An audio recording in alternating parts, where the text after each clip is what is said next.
It is KCIM Sports Rewind for you here on this Tuesday, March 10th. Casey joined with Mason Nealon and Jeff Blankman in studio for your Rewind program. I think, we got like 3 more until we go to a full 45 minutes longer, so everybody got to listen to us for a little bit longer coming up here pretty soon. Yeah, I guess today is the 10th, isn't it? So, yeah, it'll be the rest of this month, so the 17th, 24th, 31st, and then the start of April, we're going to about 50 minutes on Tuesday morning. So yes. Poor Mason over here has already got the hoodie up. He's going to really struggle to be in for those early morning starts. I thought I was struggling this morning. Then I saw Mason come in, and Mason looks even tighter than I do. Yeah, you look exhausted over there with the hoodie pulled up, and it probably was because I slept in the car and my neck hurts, like you said.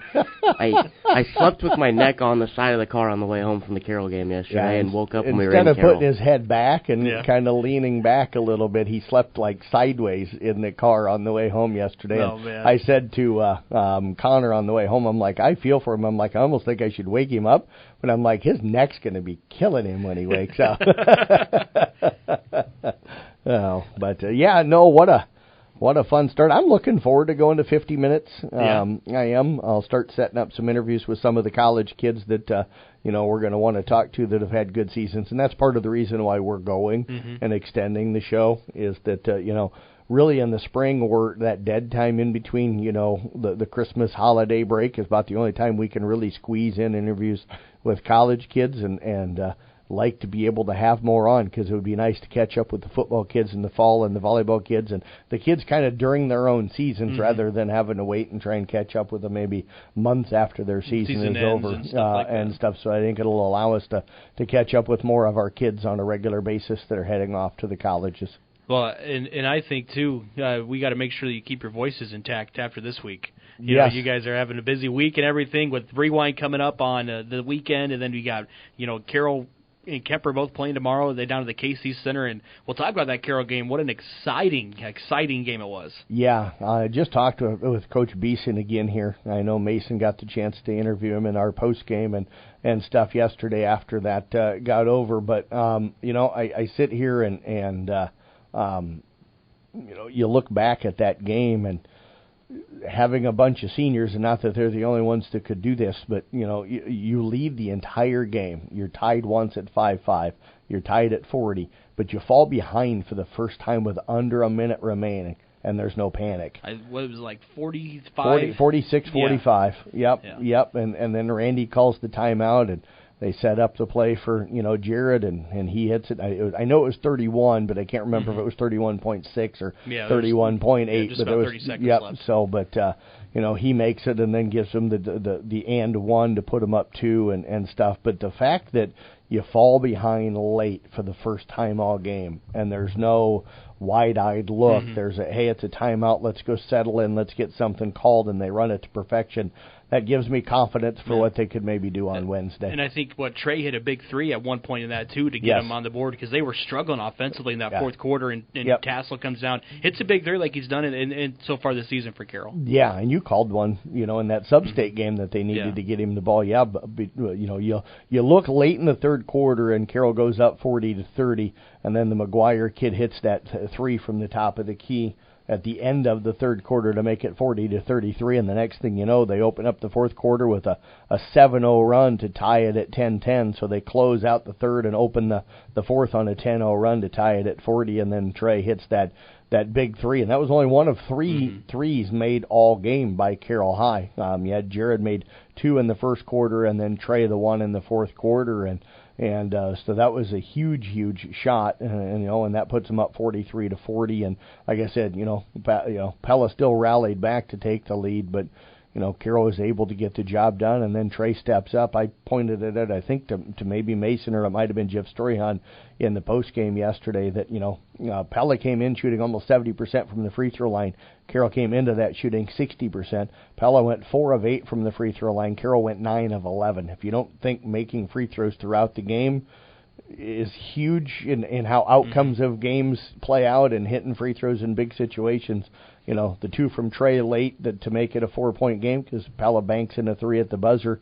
all of those free throws that they made all game long is the reason why they walked away with a 60-59 victory yesterday instead of a loss. Yeah, and I think I was 50-49. Sorry. Yeah. I was talking to one of you two last week sometime, and I was just looking at what Pella was doing, and I said Pella shoots at almost 70% for the free throw line. If the game's going to come down, which it should be that close, right? In a 4-5 matchup. Yep. Free throw is going to be important, and Mason Carroll knocked him down and was really good at the free throw line all game long. Yeah, like Jeff said in the late part of the game, is Carroll was just so calm all game. I mean, you never saw him waver. You never saw him get kind of shell-shocked by being down there. It's a team, they looked like a team that's been there before. And for those guys, I mean, they were in 8th grade or maybe freshmen the last time that Carroll was down there. So it's crazy to see a group of seniors that have never been there before look like they've been there every year of their career. Yeah, and I thought that I was going to bring something up that, these kids go down and watch, and even like with the Collisons, Max, Gus was a senior when Carroll made it down there last, so Mac had a chance to go down and watch his brother play, and then your senior year get a chance to go down there and one-up him and make it to the quarterfinals. Yeah. So, and I'm sure that he'll rub that in Gus's, I bet he will. Rub it into him a little bit, because brothers always have a little bit of a fun competition. But, Mason, for you, what else did you think was the difference that allowed Carroll to kind of hold on yesterday? Part of it is the way Louis rebounded the ball and was able to give him a lot of second chances. I think the second chance points was like 6-0 at halftime or something like that. But in the second half, you saw Louis kind of get a couple of putback dunks or get some rebounds on the offensive end and kick them out. And the other thing is the trust that Coach Beeson has in Landon Peterson late in games there, because, he's a guy that didn't start all year, but now in the postseason you saw him kind of get more minutes, and now he's the 5th guy out on the floor there, and he's kind of been really good on the defensive end. I told you, on any given night outside of Caden Oswald, I think Landon's got to be in there for one of the top perimeter defenders. Yeah, and I think the Carroll defense, we don't always give them enough credit. They held Pella to 49 points yesterday, forced 14 turnovers. Carroll only had 2 turnovers in the first half, finished up the game with a 9 yesterday. So, we talk about the rebounding. Pella actually out-rebounded Carroll yesterday, which kind of caught me by surprise a little bit, and stuff. And then they outscored him 14-4 on second chance points. But it was that turnover battle that kind of ended up being huge, because Pella's pressure, I didn't think in the second half, it maybe changed the pace of the game a little bit, but I don't think it affected Carroll as far as turnovers and as far as, getting into the flow of their offense once they broke that pressure. And I tell you what, part of that I give credit to is the Raccoon River. I mean, you look at what Ballard does, and you look at what Gilbert does, and North Polk.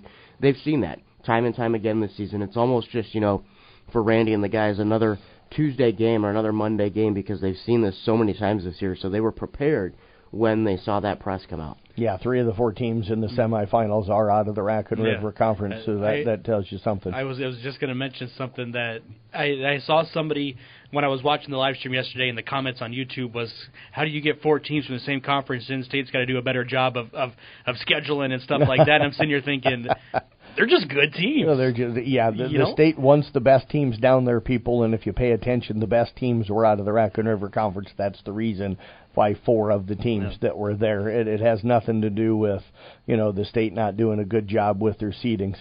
That's the problem with social media and looking at what, uneducated and uninformed people are posting, because some people just post stuff to kind of post, and they don't always know what they're talking about. That's why, I never read the comments, because most people that are posting on there aren't educated or informed anyway.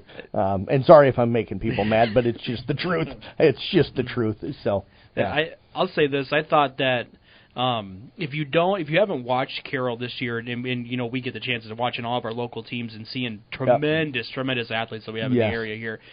What Louis does defensively for Carroll, I think sometimes goes unspoken about. I think Pella, correct me if I'm wrong, but he gets a 4th foul, and that's kind of when Pella started going on their run a little bit, because Carroll didn't have anybody that could really rim protect, and they were able to get to the basket. Yeah, they started the run shortly before he got the 4th. That 4th came in the middle of that 10-0 run, but if you noticed, as soon as they kept on that run, it didn't take long for Coach Beeson to throw him back out there even with 4. Yeah. And he only had the 1 block shot yesterday, but you look at how many times, McGuire or Schulte got into the lane and then kind of went, I got this guy in front of me that I don't want to try and shoot over, so I'm going to pump fake and then kick it out, or got the ball stripped because they would bring it down and one of the Carroll guards would go in there and swipe it away, or that will allow him. But it was his presence in the middle that forced a lot of those, I don't really want to take this 4-foot jumper because I've got a shot blocker right in front of me. Yeah. And I think one of the biggest things too, Jeff, and we said it on the broadcast, Jack McGuire getting his fourth in the middle of that fourth quarter opened up Carroll's offense to be able to attack him the same way they wanted to attack Louis on the other side, because you even saw in the late part of the game, McGuire standing there waiting for Jared to attack, and then kind of looks up and says, shoot, I got 4 fouls, I can't guard this guy because he's going to take me to the rim. I had to switch off and go guard Trey. So you took one of your best and most physical defenders and had to take him away from the guy that was Carroll's X factor. Yeah, and his 4th foul was just a really bad decision on his own part. I mean, it was clearly a foul. But, yeah, I was surprised in a way that the Pella bench didn't notice it quicker.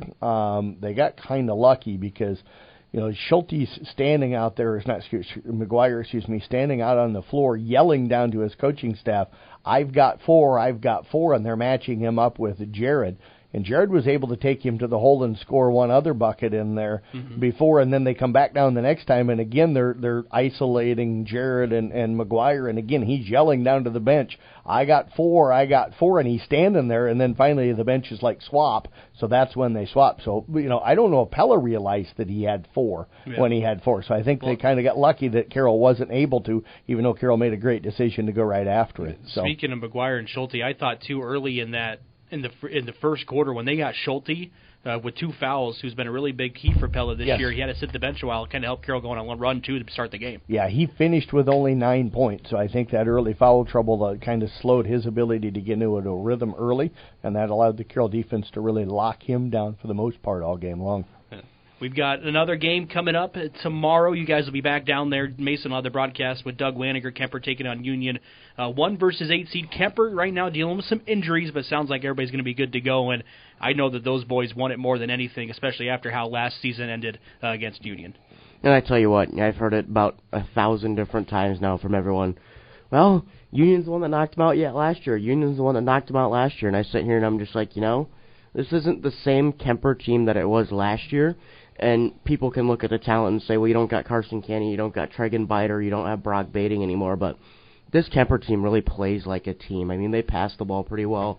They move and kind of set up for each other here. But I said it too, Union scares me because they can shoot the ball. Then it takes one good shooting night, just like last year, and Kemper could be out of it. So it could be a really interesting matchup down there. And I think, you know, people probably around here maybe don't know. I know Coach Minahan does. Him and I have already had the conversations, but Union lost one of their best players here in the postseason, injured his leg and is out, and he's done for the year, you know, and stuff. So they're in the same boat. The difference for me with Kemper is they lost Brock at Christmas, and they've had the whole time, and I know Griffin's been out with an injury here for part of the postseason, but played against Roland Story. So they've had a couple of games kind of with Griff out. Now they've had that game back with Griff. So they're kind of used to what's going on as far as dealing with the injuries, where, you know, Union's still maybe just a game or two into the figuring out the new roles with one of their top players out. But like Mason said, you know, we haven't seen a team shoot well down at the state tournament from beyond the three-point line. But you don't want it to be Union tomorrow coming out and shooting the ball well, because they're capable of it. Especially those early morning games. You never know what's going to happen, because it throws you off your rhythm, because you're normally not used to playing that early in the morning.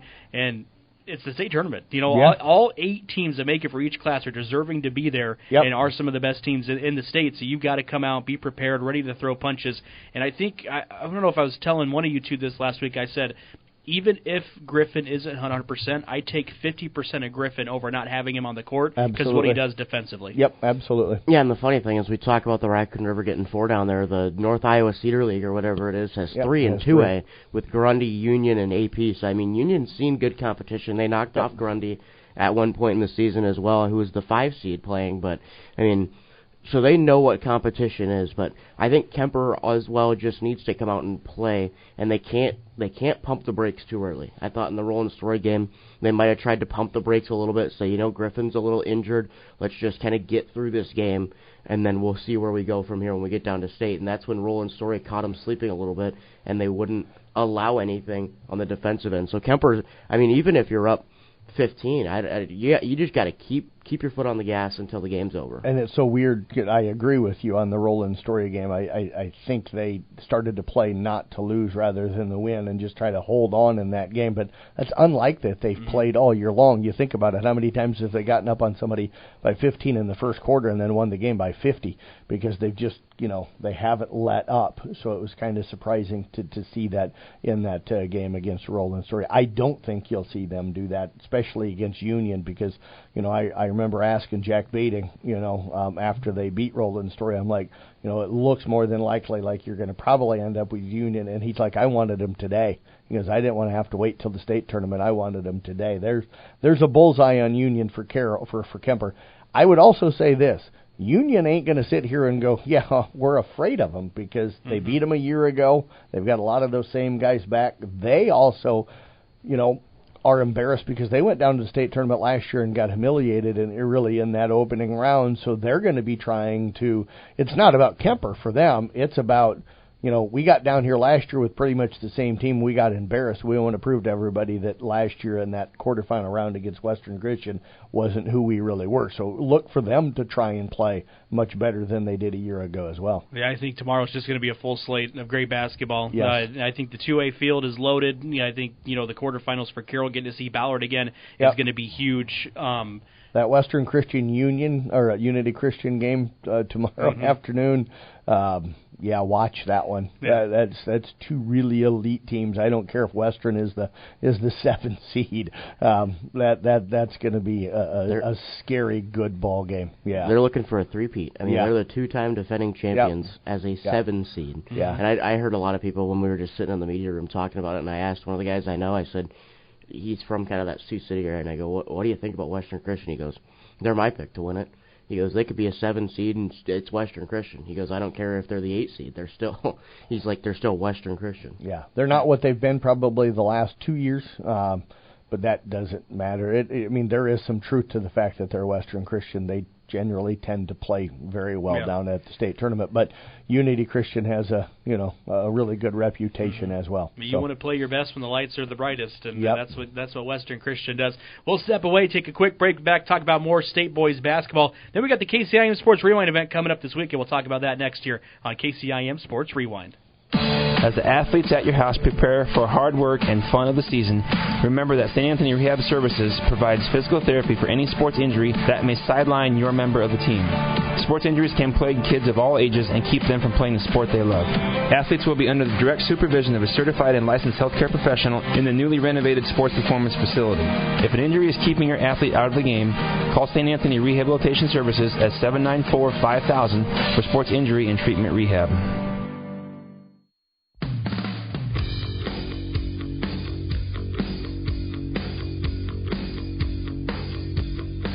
We are back with KCIM Sports Rewind for you here on this Tuesday. Still talking some boys state basketball that's going on, and I don't think we got the chance. By the time Exira would have played St. Albert, we hadn't had a chance to talk about that either yet. I don't think. No. Based off of what that scheduling would have been is. Last Wednesday. Yeah, it would have been last Wednesday. So we'll talk about that a little bit. I thought that game Exira played really well with how the game started. Yes. They battled back and had a chance to win that at the end. Yeah, I think if you would poll everybody and they were honest, now, and said Exira falls down 15-1 in the first quarter and ties the game up with 2 minutes left or something like that in the game, and has a chance in possession to take the lead and maybe go on to win that game, I think 95% or more of the people would have said no. Mm-hmm. And I think a lot of people thought that game was over when it was 15-1, but Coach Peterson never stops playing. Those girls never stops coaching. Those girls never stop playing hard. They're competitors, and they rallied back. And what a rally they put on to get themselves back into that game. Yeah, I mean, that was just, in general, a fun one. It was low scoring, it was defensive, but I think that's exactly what Tom said. I mean, in your interview, he said, I want it to be in the 40s. Yep. And it came out in the 40s there, but Riley Miller had a chance to do something special there late in the game. Do something special. Yeah, yes. she had the three to get there, yep. But then she had the chance to give him the lead on the next possession. I'm sitting there, I'm like, Riley's going to shoot it, and she shot it, and I was like, well...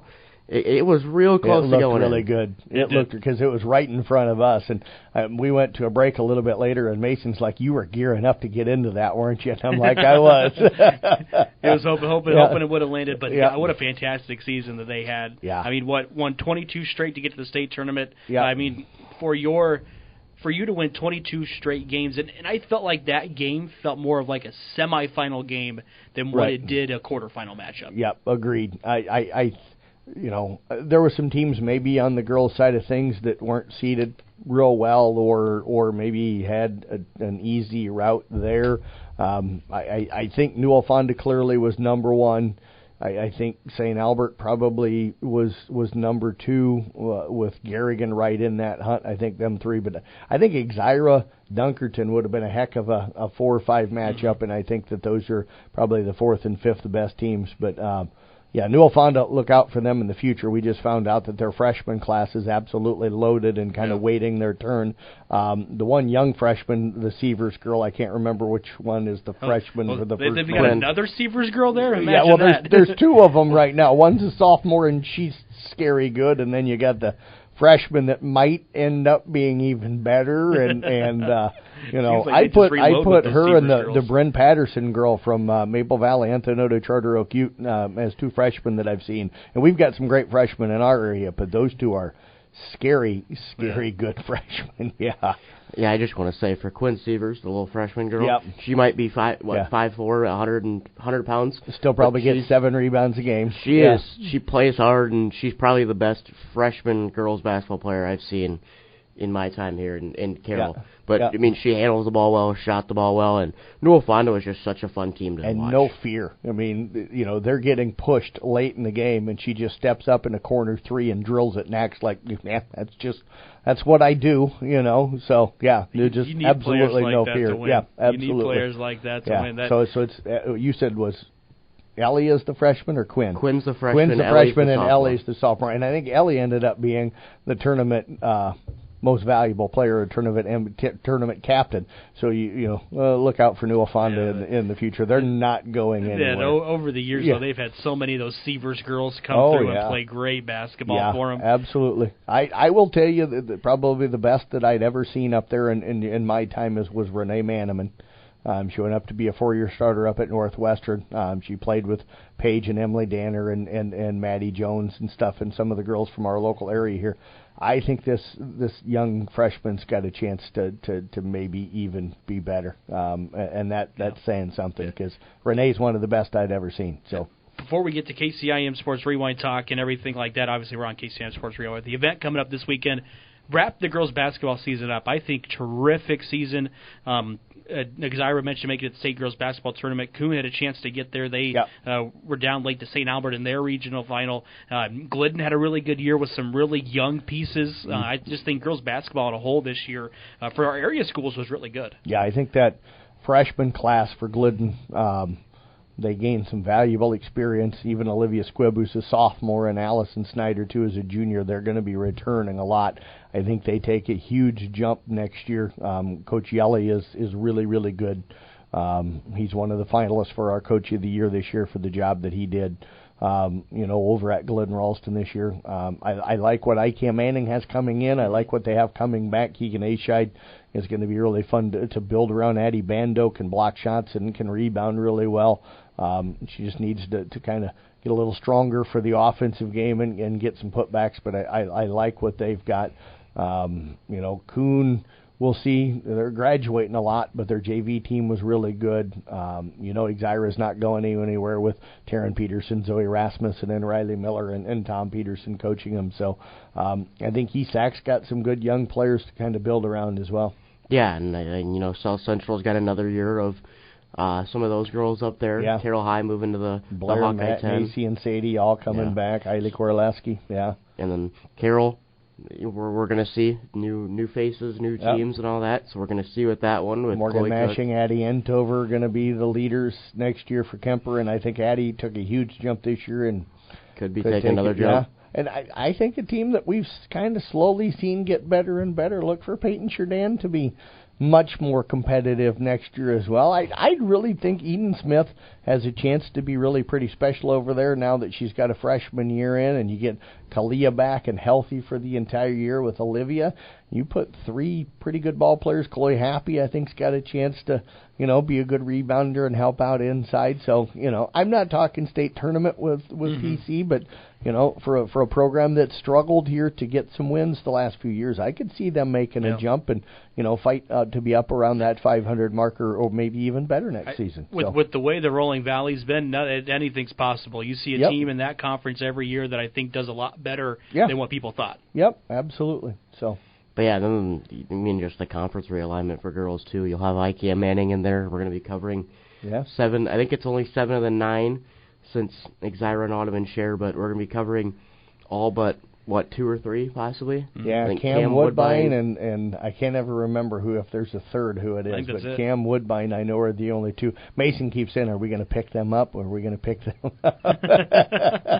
Like, if you want to make the drive, go ahead. A little too far for the drive. But. I've been to Woodbine a couple of times. Yeah, you have. I've been to Cam a lot of times. As long as you don't send me back there to do a softball game during the rodeo, we're good. You don't want animals behind you making noises? Yeah. I don't want to do the national anthem twice, and I also don't want to not be able to hear myself because of the music blaring. Yeah. Well, it was postseason. I had to send you, so that wasn't my fault that they scheduled the rodeo to be literally 10 feet away from the softball game. And some poor lady got hit in the back of the head watching the rodeo on a foul ball, right? It just happened to be Charlie Pryor swinging the bat, so I'm like, if it's anyone else, you might be fine. But you get Charlie Pryor swinging a bat, and that softball comes out at about 100 miles an hour. But that was fun time. And so that everybody knows, when you say you don't want to do the national anthem twice, they did it for the softball game. They started the game.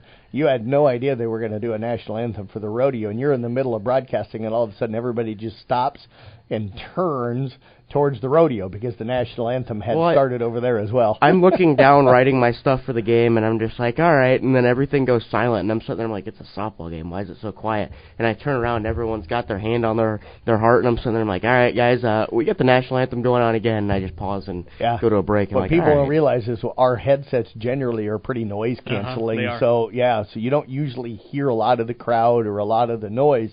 So all of a sudden, when it goes deathly quiet, and you're like, what's going on? And it would be kind of freaky. So, are we ready for the spring season at all?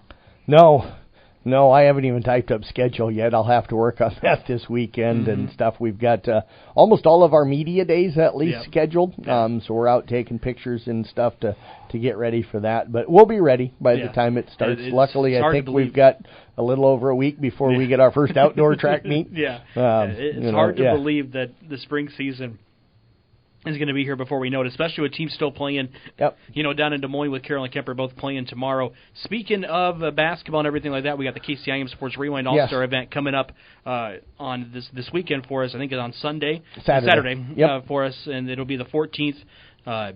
Run through the events, everything like that. Should be a really fun time. It's free and open to the public for everybody to come out. Yeah, absolutely. And we've already got the invite out to all of the kids that are going to be able to participate, and I will let everybody know now I picked a bad weekend. Last year we went in between the girls and boys state basketball tournaments, and we held it, and it ended up being on the same weekend as state AAU girls wrestling, and we had a lot of our girls wrestlers that couldn't attend. So this year I'm going to look up that date. I'm going to schedule it away from that. Well, I didn't realize that there's a Girls Basketball Coaches Association statewide all-star game that we got a bunch of kids, and spring break starting for pretty much every school this weekend. So we're going to have a lot of kids that our families are already on trips and everything. So the numbers of kids that are going to be able to come and participate are probably a little lower. So we will figure out a better date next season to be able to host this. But that doesn't mean folks can't still come out. We're still going to have a girls basketball game. We're still going to have a boys basketball game. We're still going to have a three-point shooting contest. We're still going to have a dodgeball tournament. We're still going to have everything going on. It just means everything might move a little quicker because it's going to be less kids participating. But, again, the event will be this Saturday out at the Carroll High School gym. Doors are going to open up about 11:15 or so. The games will start at 11:30. Again, so this is going to be the order of what we're going to do. So the boys basketball all-star game will be played first.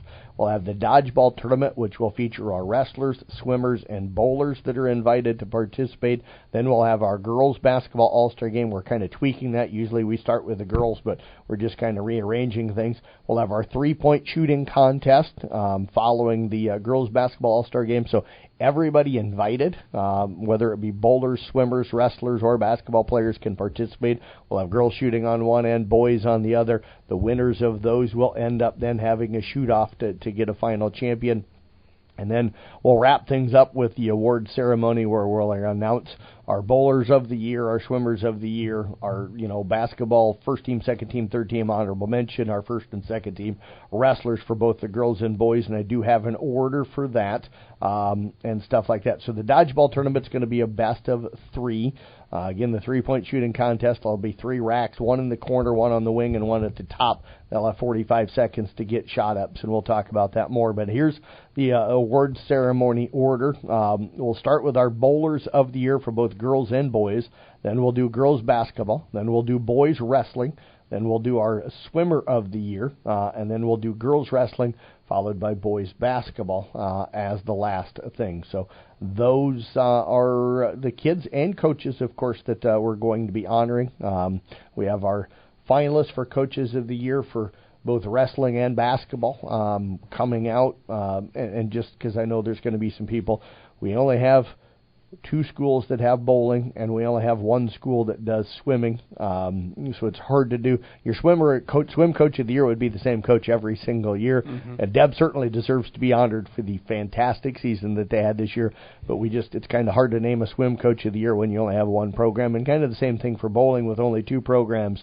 It's kind of hard to even do a bowling team. That's why we're just doing a swimmer of the year and a bowler of the year, because we're not comparing them to everybody across the state. We're picking them compared to the kids here in our local area, and when you only have 1 or 2 teams, it's difficult to be able to do that. Yeah. So that's kind of the explanation behind that. Yeah, so. It makes a lot of sense. And then that event coming up on Saturday for you, events getting kicked off and everything like that. I think you've got a full schedule of it up on the website. Yep, full schedule's up on the website with the list of the names of all of the kids that are invited. Just go to the Rewind event, the St. Anthony Rewind event, because thanks to St. Anthony's, they sponsor this show, and they're the main sponsor for the Rewind event every year as well. So we thank St. Anthony's. But I'll try to probably repost things yet this week at some point as a reminder, but I do have a text message out to all of the kids and coaches as a reminder this week as well. So that'll wrap up KCIM Sports Rewind for this Tuesday. Check out a podcast of it up in just moments. Western Iowa's news and classic